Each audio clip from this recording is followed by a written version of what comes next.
Good evening, everyone. Welcome back to the online series of Science Class 9. In continuation with lesson number 2, that is matter around us. Yesterday we have talked about various type of the mixtures, that is what is homogeneous mixture, what is heterogeneous mixture, and what are solutions. Now, in continuation with the solution, yesterday we have talked about what is a solution and what are the component parts of the solution. That is, one part is solvent and the other part is a solute. So now we are going to take some examples of solution. Some examples of solution are examples of solution. We are going to categorize them in three categories, that is solid into liquid solution. That is when solid is dissolved in liquid and the solution thus formed is known as solid in liquid solution. The first example is that either the sugar or the salt dissolved in water. Here sugar is solid, which is a solute. Sugar a solid, which is a solute. It is dissolved in water, which is a liquid, and it is known as the solvent now. Here sugar is the solute and water is the solvent. Sugar is in the solid form and water is in the liquid form. Another example of this is tincture iodine.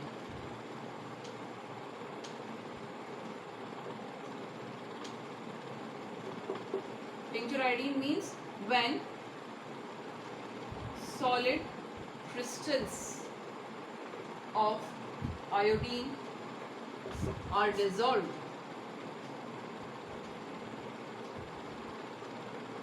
in alcohol, then it is known as tincture iodine.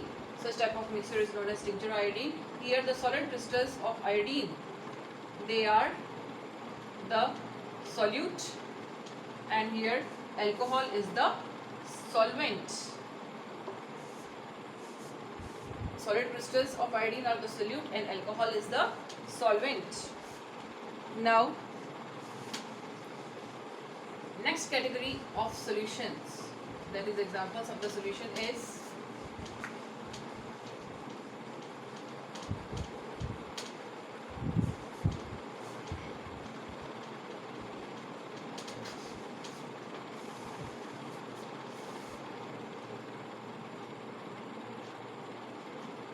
that is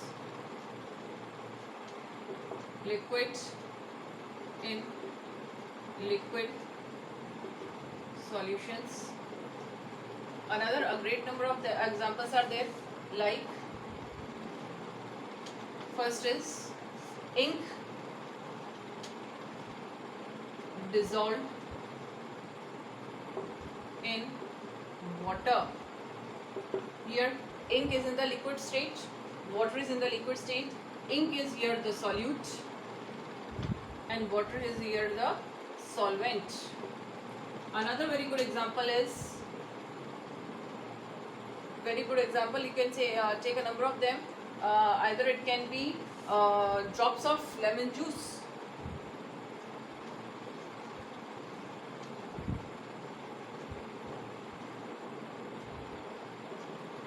dissolved in water while making a lemonade. Again, drops of lemon are in liquid state and water is again the liquid state, and here drops of lemon are the solute and water is again the solvent. So this is an example of liquid in liquid solution. Now the third category,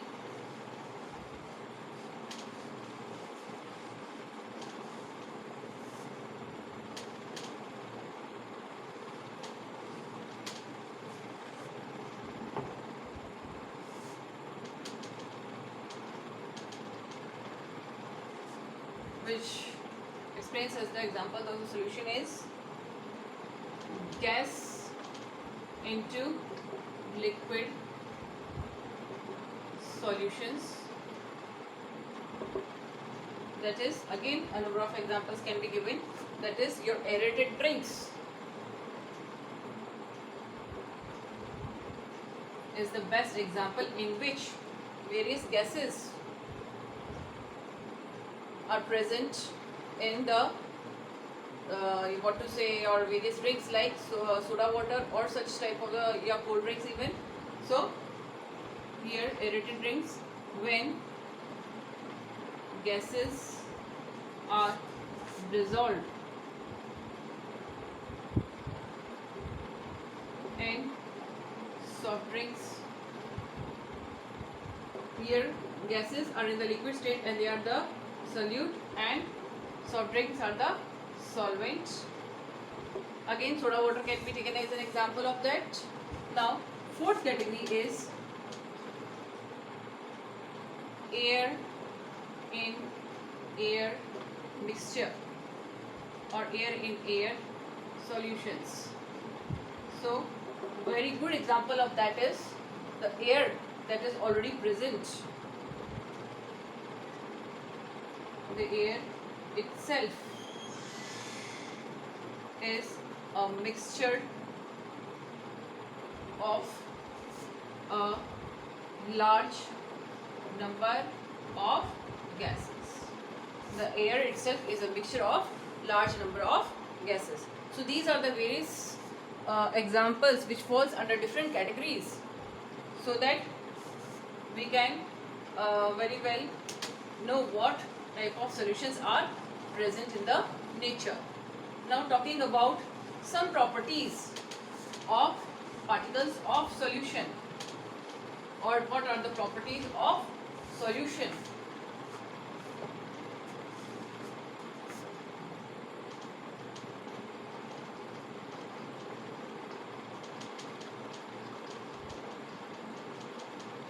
When we are talking about the properties of solution, the very first property of the solution is that the solution, the particles of the solution or a solution is a homogeneous mixture. Solution is a homogeneous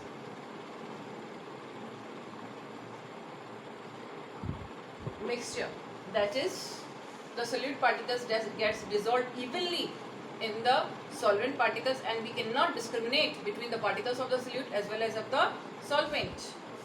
Then second property is the size of the particles of the solution is very small. That is, it is about 1 nanometer in diameter, and we can not see them by the naked eyes. That is, the particles of the solute, they are very small, smaller than 1 nanometer in diameter, and we cannot see them with the naked eyes. Then the third property of the solution is the particles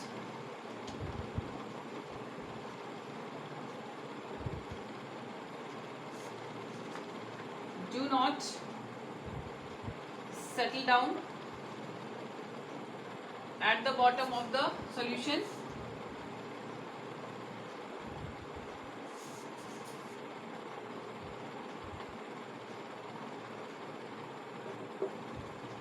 That is, when we have done that activity, if you remember the activity, we have taken 4 beakers, in which in 2 beakers we have taken copper sulfate, in one of the beaker we have taken the chalk powder, and in the 4th beaker we have taken the milk.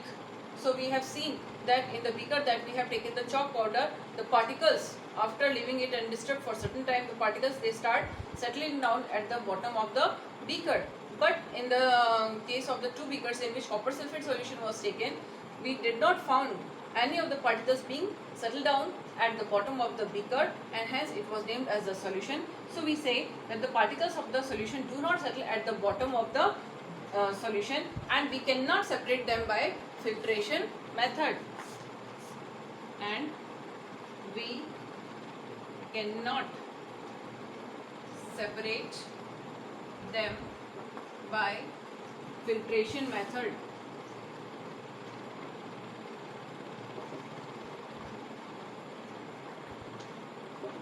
Another good property of this is that the particles are so small that they are not able to scatter the beam of light.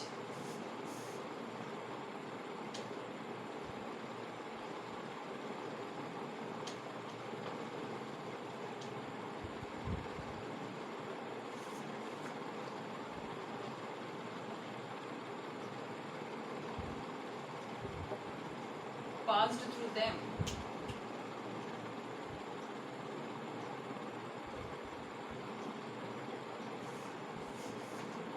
Now in the next video we are going to talk about the concentration of the solution. Thank you.